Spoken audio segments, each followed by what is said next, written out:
हर रोज एक नई कहानी देखने के लिए चैनल को सब्सक्राइब करें और बेल आइकन दबाना ना भूलें। ज्योति एक बहुत ही गरीब परिवार से थी। ज्योति का पति रिक्शा चलाता था और उसी से घर का खर्चा जैसे तैसे चलता। कुछ दिनों बाद ज्योति का पति विनय रिक्शा चलाकर घर आता है और सीधा घर आकर जमीन पर लेट जाता है। ये देखकर ज्योति बहुत परेशान हो जाती है। ये आपको क्या हुआ अचानक? आप जमीन पे कैसे गिर गए? आपकी तबीयत तो ठीक है ना?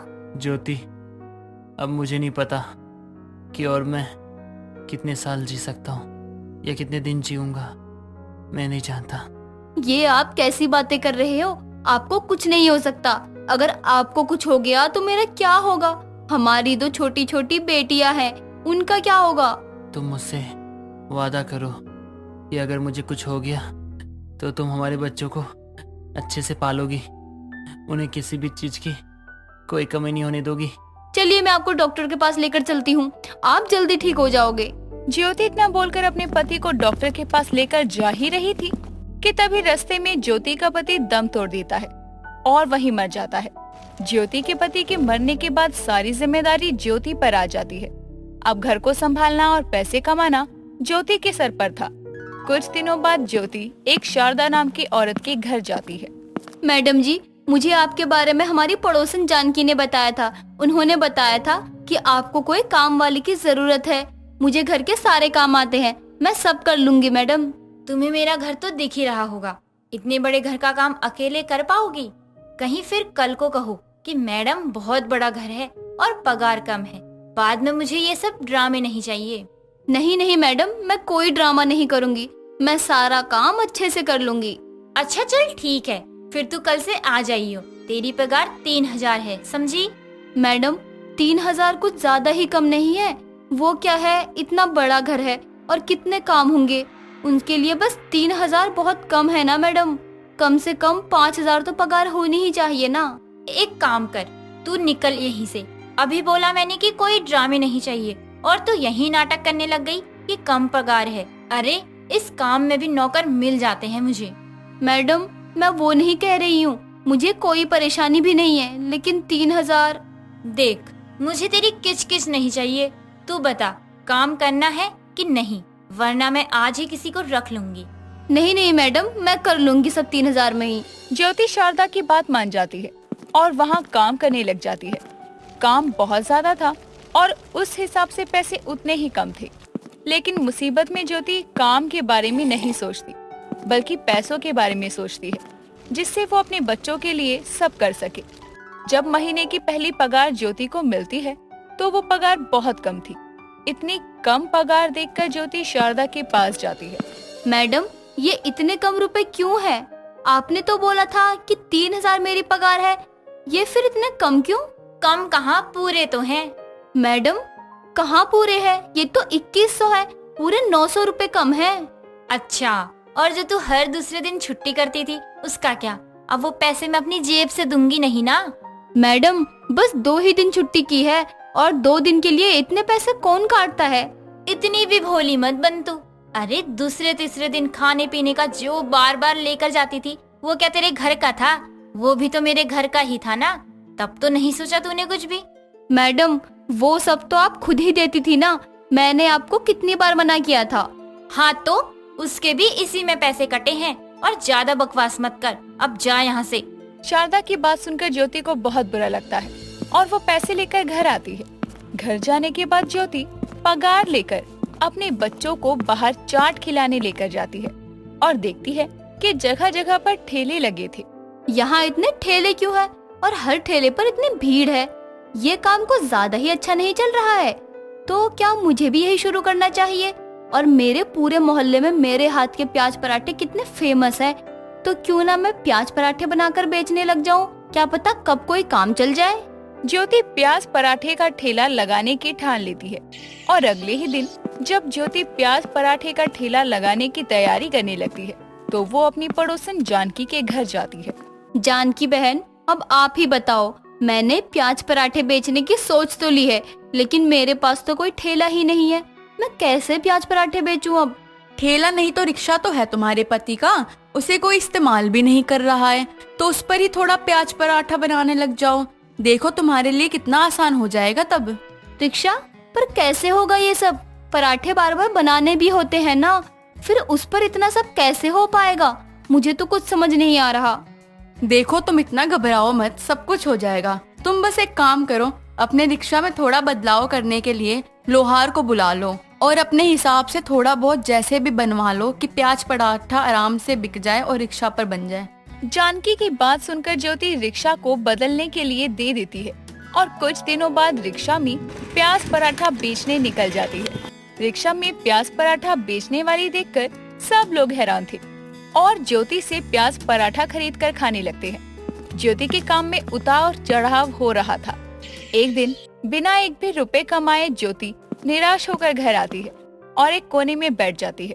तभी ज्योति की बेटी मधु उसके पास आती है। माँ, क्या हुआ? आप इतना परेशान क्यों लग रही हो? सब ठीक है ना? कुछ ठीक नहीं है बेटा, मैं तो प्याज के पराठे का रिक्शा चला रही थी, वो भी नहीं चल रहा है। अब मैं ये सोच रही हूँ कि अगर ऐसे ही चलता रहा तो हमारा क्या होगा। माँ, परेशान क्यों हो रही हो? देखना अब जल्दी ही सब ठीक हो जाएगा। कहाँ कुछ ठीक हो रहा है, मैं तो इतनी परेशान हो चुकी हूँ कि अब कुछ भी समझ नहीं आ रहा कि काम कैसे चलेगा या फिर घर पर पैसे भी कैसे आएंगे। माँ, आप परेशान मत हो, जैसा अब तक चल रहा है वैसे ही आगे भी चल जाएगा।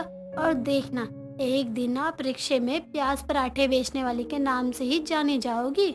चल तू बैठ, मैं खाना बनाती हूँ। आरती को भी बुला ले, भूख लग रही होगी दोनों को। माँ, आप बैठो, आज खाना मैं और आरती ही बनाएंगे आपके लिए। अरे नहीं, तुम दोनों तो अभी छोटे छोटे हो, तुम दोनों खाना कैसे बना सकते हो? तुम यहीं बैठकर आराम करो, मैं भी प्याज के पराठे ही बना देती हूँ तुम दोनों के लिए। ज्योति फिर से अगले दिन अपना रिक्शा लेकर निकल जाती है।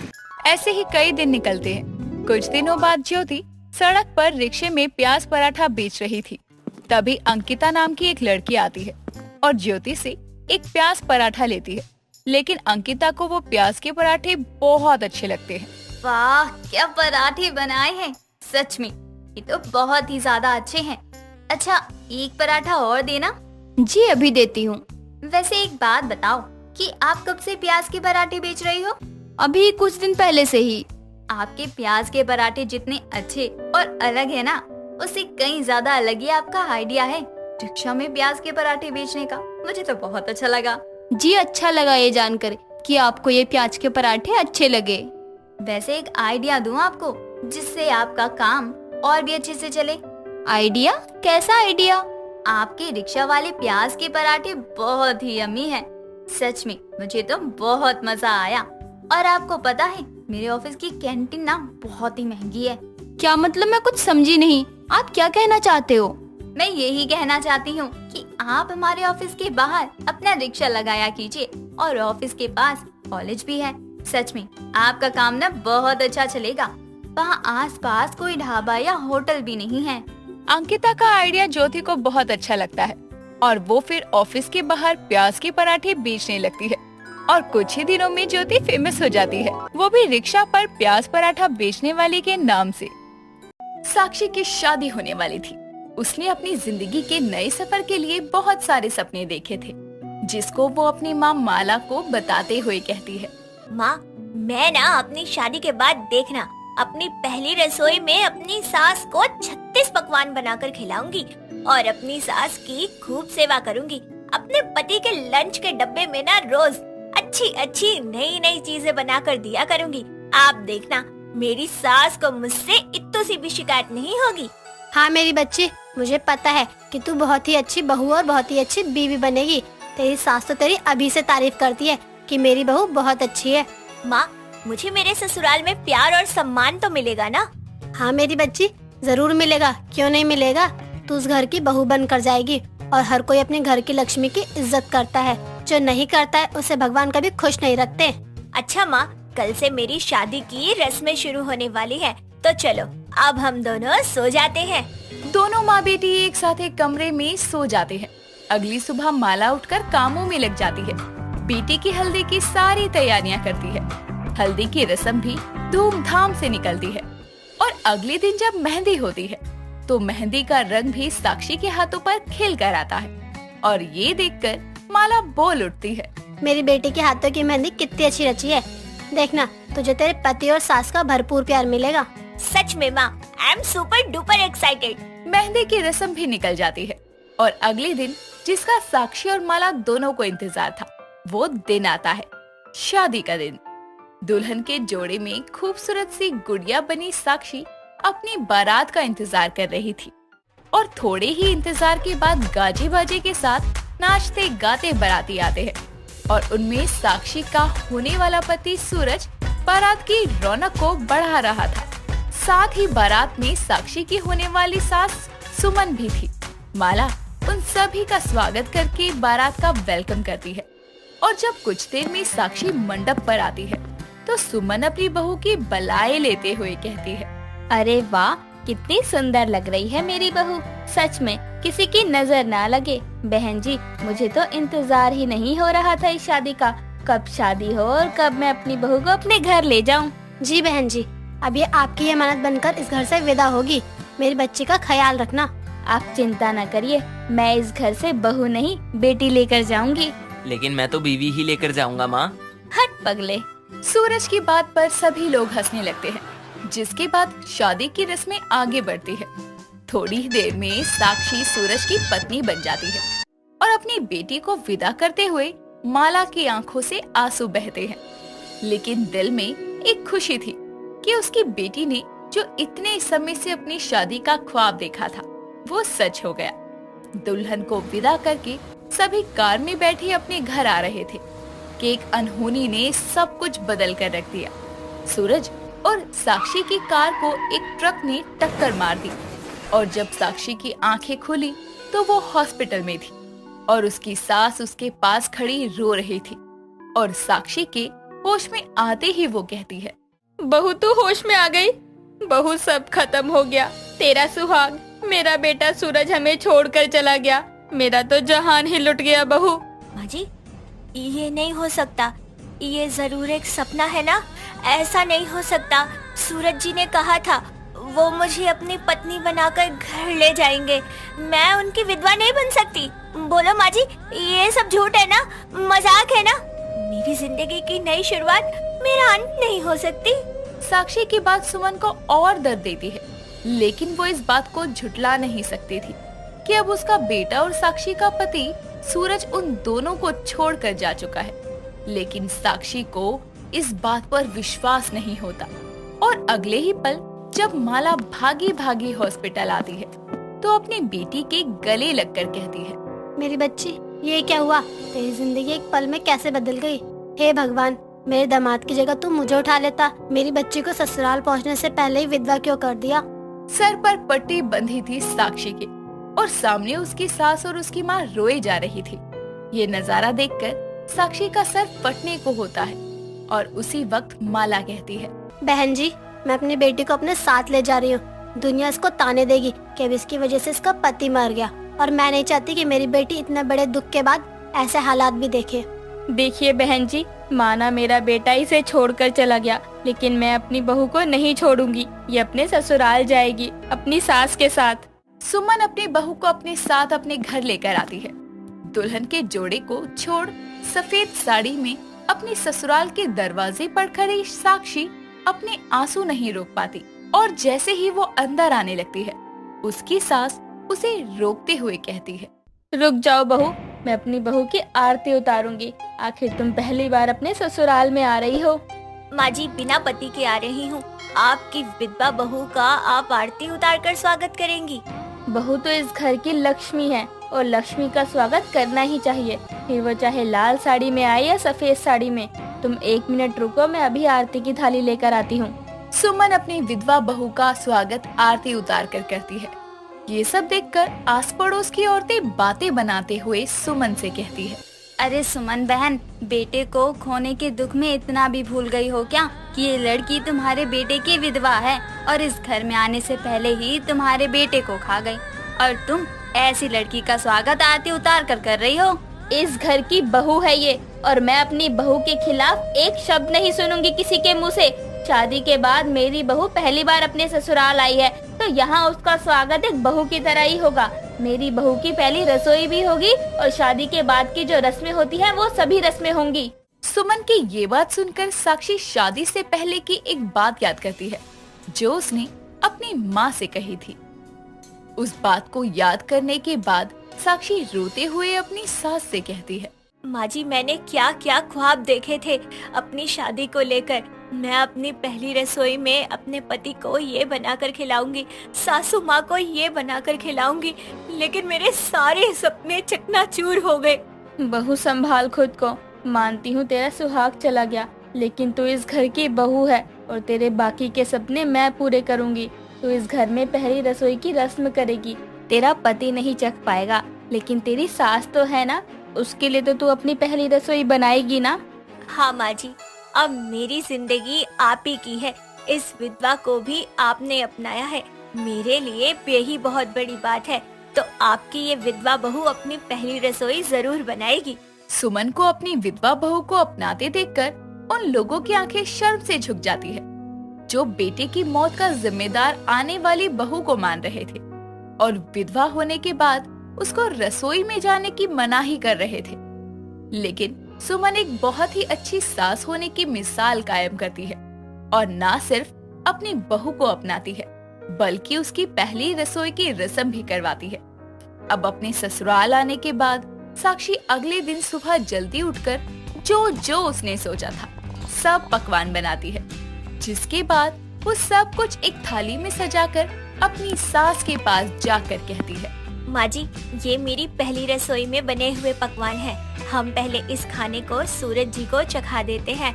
वो यहाँ नहीं है खाने के लिए, लेकिन जहाँ भी होंगे भगवान मेरे खाने की खुशबू उन तक जरूर पहुँचा देंगे। हाँ जरूर बहू, आजा। दोनों सास बहू सूरज की बड़ी सी माला चढ़ी फोटो के पास जाती हैं और वहाँ उस खाने की थाली को रखकर हाथ जोड़कर सूरज को याद करती है। दोनों की ही आंखों में आंसू थे, लेकिन सूरज को अपनी पहली रसोई का खाना चखाने के बाद साक्षी अपनी सास सुमन को भी खाना परोसती है और सुमन खाने को चखने के बाद अपनी बहू की बहुत तारीफ करती है, साथ ही उसे पहली रसोई का नेक भी देती है और अब दोनों एक दूसरे का सहारा बनकर यूं ही जिंदगी बिताते हैं। कहते हैं शादी के बाद हर आदमी जोरू का गुलाम बन जाता है, लेकिन मयंक हमेशा से अपनी माँ जानकी को बोलता था कि वो कभी अपनी पत्नी के हाथों की कठपुतली नहीं बनेगा। लेकिन जब कुछ दिनों बाद एक परी नाम की लड़की का रिश्ता आता है, मयंक अपनी माँ के साथ परी को देखने जाता है, जहाँ परी और उसकी माँ नीलम के सामने होने पर जानकी उससे कहती है, और बेटी घर का काम वगैरह कर लेती हो? नहीं नहीं आंटी जी, वो क्या है ना, मेरी माँ ने मुझे किसी की बहू बनने के गुण सिखाए हैं, नौकरानी बनने के नहीं। अरे वाह, क्या सोच है आपकी। सही बात है ना माँ, एक लड़की अपना घर छोड़कर दूसरे के घर काम करने थोड़ी ना जाती है। बहुत सही कहा आपने। ये देखो, कल तक जो जोरू को गुलाम ना बनने की बातें करता था, वो अभी बस जोरू देखने आया था, तभी गुलाम बन बैठा। अगर इस लड़की को बहू बनाया तो ये तो मेरे बेटे को उंगलियों पर नचा के रखेगी और ये बंदर नाचेगा भी, इसलिए मना कर देती हूँ। बहन जी बताइए, कैसी लगी आपको मेरी बेटी? वैसे तो मेरी बेटी में कोई कमी है ही नहीं जो आप नापसंद करे, लेकिन फिर भी आप अपने मुंह से बता दीजिए। जी मुझे तो पसंद है, मेरा मतलब हमें पसंद है, मुझे और माँ को। क्यों माँ? ये लड़का तो कर दी मुसीबत। अच्छा खासा मना करने जा रही थी, अब इसने हाँ कह दिया तो क्या करूँ? ना चाहते हुए भी इस लड़की को बहू बनाना पड़ेगा। जानकी जैसे ही इस रिश्ते के लिए मना करने जाती है, उससे पहले ही मयंक हाँ कर चुका था, जिसके चलते अब जानकी को भी रिश्ता पक्का करना पड़ता है और वो परी को शगुन देकर रिश्ता पक्का कर देती है।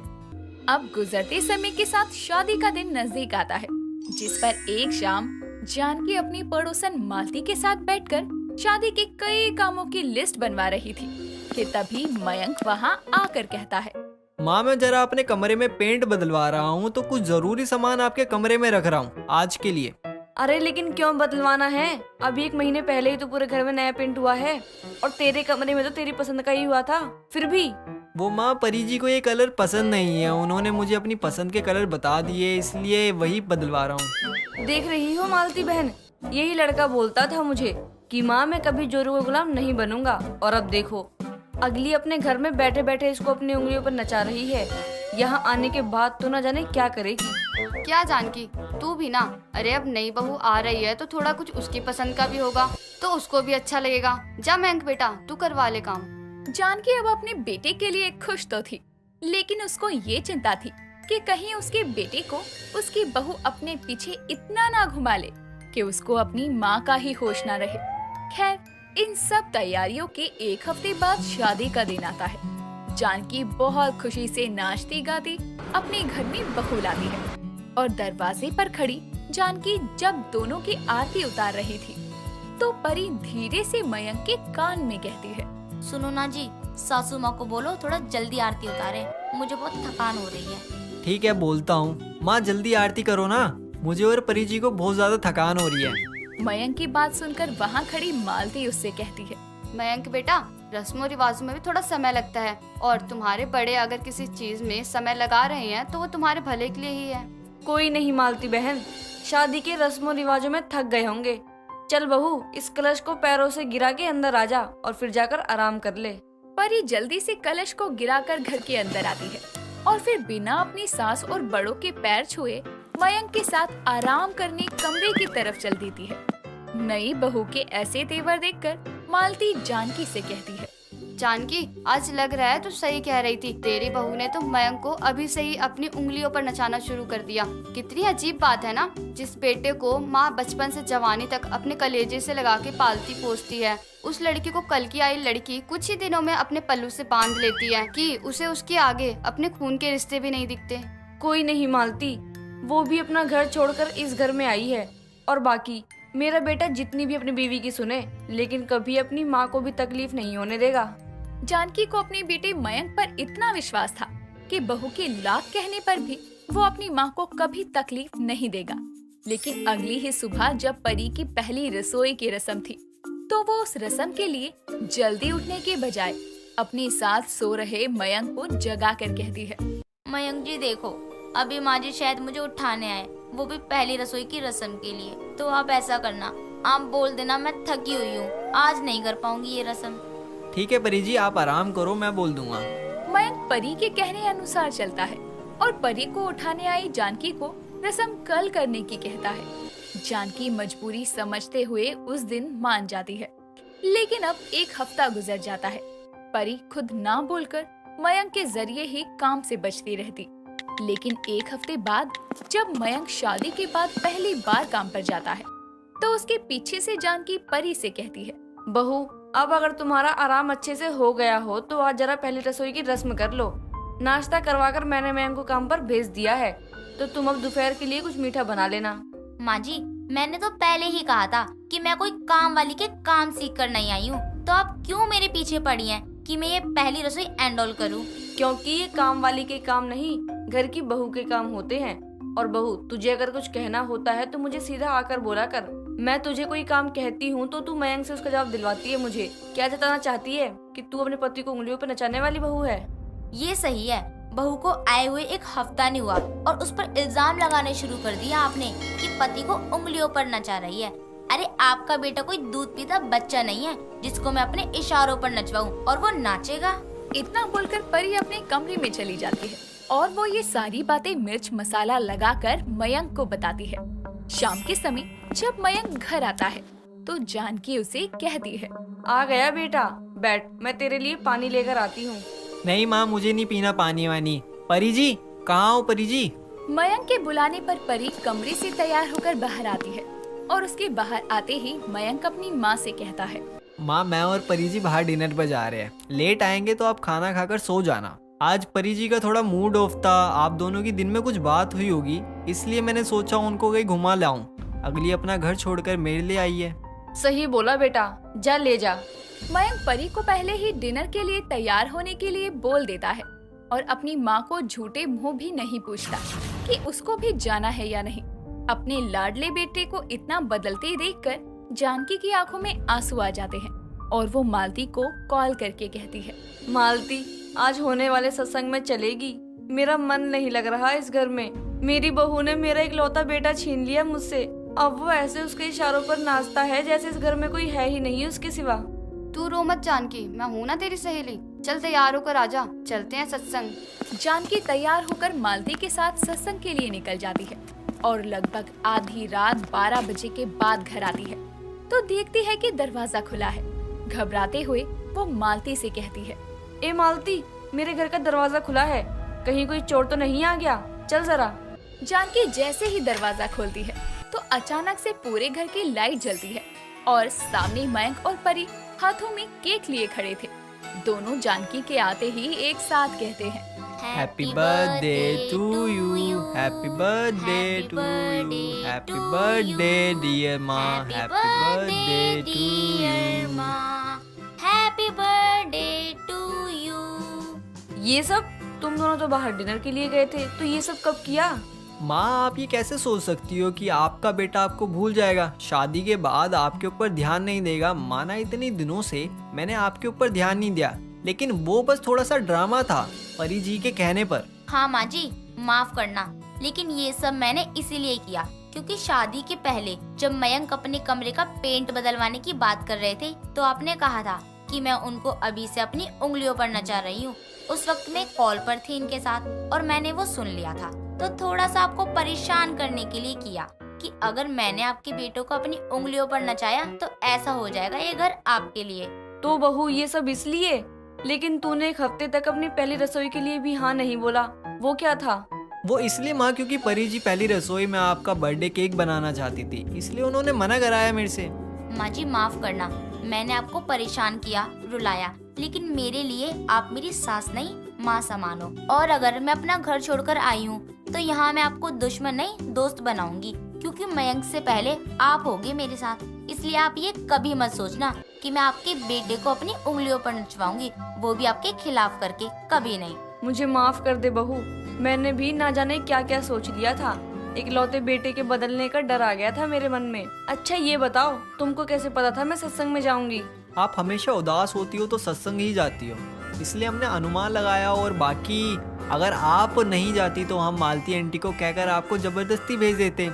खैर अब ये छोड़ो, चलो अपनी बहू के हाथों का बर्थडे केक काटो, पहली रसोई में बनाया है इसने। हाँ जानकी जल्दी कर, मुझे भी खाना है बहू के हाथ का बना केक। आखिर जानकी की गलतफहमी दूर हुई कि उसकी बहू अपने पति को अपनी उंगलियों पर नचाने आई है और अंत में जानकी ने अपने बहू बेटे संग बड़े ही प्यार से अपना जन्मदिन मनाया। दोस्तों अगर आपको ये कहानी पसंद आई तो इसे लाइक करें, शेयर करें और कमेंट करके बताएं कि कहानी में आपको सबसे अच्छा क्या लगा।